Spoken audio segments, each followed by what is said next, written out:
My name is Rachelle Smith, entrepreneur, professional speaker, and author. Last time, I highlighted the importance of allowing all of our life experiences to make us better people and not bitter people. See, that's the wonderful thing about life. We continue to learn and grow and become better people each and every day in each and every way. And folks, today I am so happy.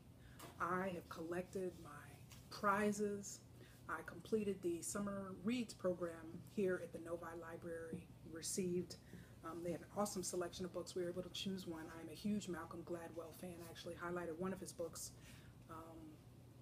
in a previous episode, the book Outliers, but also The Tipping Point is another great book of his. But this is another one that I have not read called Blink, and also received a Panera gift card. So I've just always been a bookworm. Growing up, I was a member of the Scholastic Book Club, and no matter what financial challenges my parents were facing at the time, they never once ever told me no whenever it came to buying me a book or investing in some type of knowledge in my life, and I'm so grateful for that. I just remain a bookworm till this very day. It's amazing. I love to read, but there's something wonderful about learning and growing and developing that just truly, it just makes life worth living. And reading, certainly, I mean, there's two ways we can learn. We can learn through life experience, or we can also learn from mentors or mistakes. Okay, and I prefer to learn from mentors, okay, whether that be books or workshops or webinars, professional personal development opportunities, and books are certainly have been at the heart of that, basically my entire life. There's so much to learn from others, and I just love the opportunity to read and just, soak in all the wisdom and knowledge that I can to become a better person. And when I think about wisdom and the importance of wisdom, and there's nothing, and when I think back on this journey, basically, that I consider in my own life that started back in 2005, February 2005, and I embarked upon this personal development journey, which ultimately has led me here before you here today. And when I think about just the awesome wisdom and the awesome insight that I've received from so many different sources and so many different people that have molded and just left indelible imprints on my heart and on my life and basically on my mind, I'm just remain eternally grateful. But if there's one particular person, if there's one particular quote that absolutely was life transforming for me back in 2005, and if you know me, many of you have known me for a number of years, but if you know me from 2005 and 2006, you know how just literally I grabbed a hold of this wisdom and just soaked it up, and I just spit it out, cited it as often as I could. You can probably figure out now I'm a very big quote person, so I'm always listening for wisdom and insight. I'm very big on quoting other people, so my brain literally serves as a repository for just quotes and wisdom that I love to share from others, but it's also very important for my own life. But when I think back to 2005 and just, what a wonderful year that was, and just embarking upon this journey of growth and just self-development, and when I think back to the late, great Dr. Maya Angelou, okay, poet, writer, she just impacted so many lives in so many different ways, but just incredibly brilliant woman, certainly was a world changer on the planet, and so many of us have grown as a result of her wisdom and her sharing her wisdom with others while she was alive. And folks, I got a hold of a quote of hers in 2005, and my life has never been the same. I was reading back in 2005, and I came across one of her most famous quotes, and it stated, "When someone shows you who they are, believe them." And now other folks have kind of tweaked that a little bit. You'll hear something like, "When a person shows you who they are, believe them the first time." Okay, there's different ways that people kind of phrase that, but I created my own, and this is where, for those of you who've known me, if you knew me back then, this is something I always used to say. Actually, a couple different things I used to say. Believe the revelation. And then corollary of that is, when someone or a circumstance or situation reveals itself to you, or reveals him or herself to you, Believe the revelation. And I literally used to have BTR written on note cards, and I was always saying, believe the revelation. Someone's calling me for advice. I'm saying, believe the revelation. I'm looking at situations and scenarios, people in my own life back then, and I was saying to myself, Rachelle, believe the revelation. I mean, in this particular insight, again, at looking at people for who they really are, looking at circumstances through the lenses of truth and reality. One thing I often say, this is a Rachelleism, we can face truth, or that same truth will come back and hit us in the face. Think about your life. Think about the tough times, but think particularly about the people that have been in your life when you wanted to see them as basically as you wanted them to be, not who they really were, or scenarios, looking at situations, scenarios, circumstances as you wanted them to be, not necessarily as they truly were. Okay, so reality is important.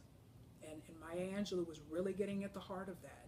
And I watched that interview, I of course read different areas in which that particular quote of hers was cited, but I actually watched an interview several years ago with her and Oprah. Of course, she was a mentor to Oprah Winfrey for many, many years, and this quote actually came up. It's one of Oprah's favorite quotes. I think it's one of many of our favorite quotes of Maya Angelou.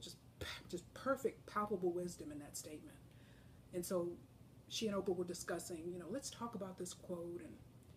And Maya, remember her presence, very humble, very gracious, very compassionate, an empathetic soul. She had just a brilliant woman. And she was basically saying, okay, we can get ourselves in all kinds of trouble by just not seeing things as they really are. Okay, seeing people for who they really are. Okay, if someone shows you he's a jerk, why do you need him to show you 20 times that he's a jerk? Okay, if every time you go into a meeting, you've got a coworker that berates you and belittles you and makes you look bad. Okay, why do you need that to happen in 74 meetings before you come to the conclusion that that's who that person really is? Okay, if you've got employees who are lazy and shiftless and they're always just willing to do the minimum that's required, okay, you don't need them to falter and flounder and mess things up and cause all types of problems before you finally see the light and realize that they are lazy and shiftless individuals. Okay, in different scenarios. This can play out in various scenarios, okay?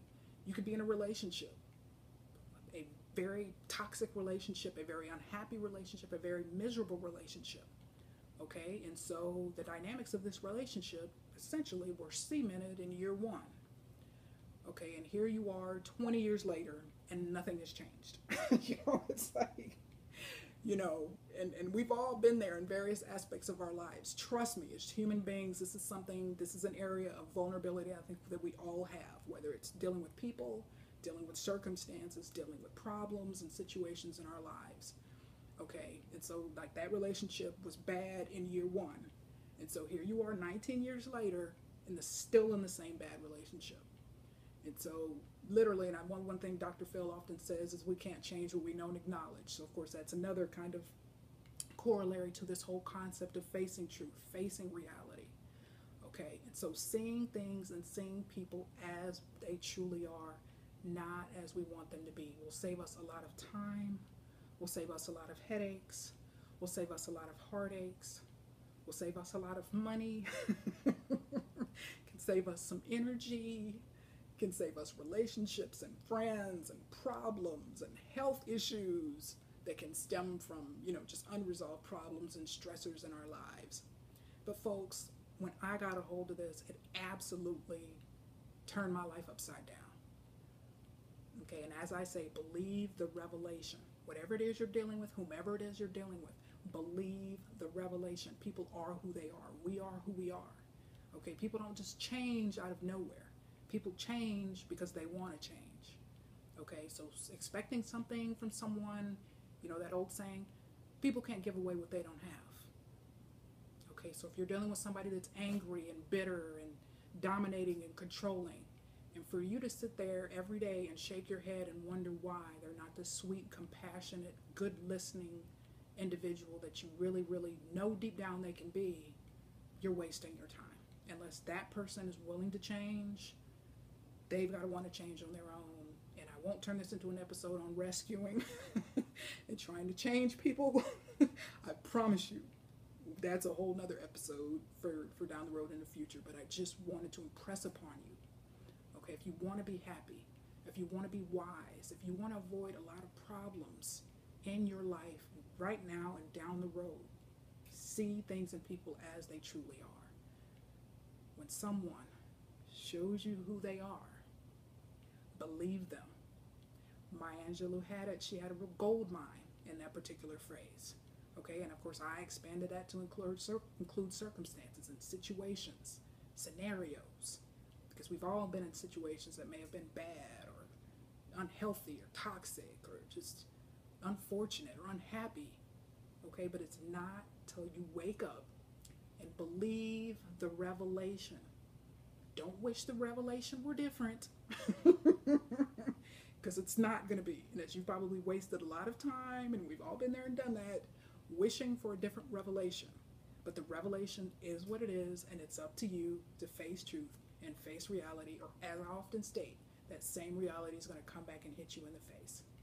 So I just wanted to impart that knowledge that the awesome late Dr. Maya Angelou shared with so many of us, and her knowledge has impacted so many in the world and will continue to do so for generations to come. But it all starts with reading, it all starts with learning, having a thirst and a hunger for knowledge and wisdom to learn, so that we don't have to go through life making all of these same mistakes, running around the same mountain. We can learn from other people, okay, which is much better, easier, less stressful, less expensive, just all around better way to live our lives.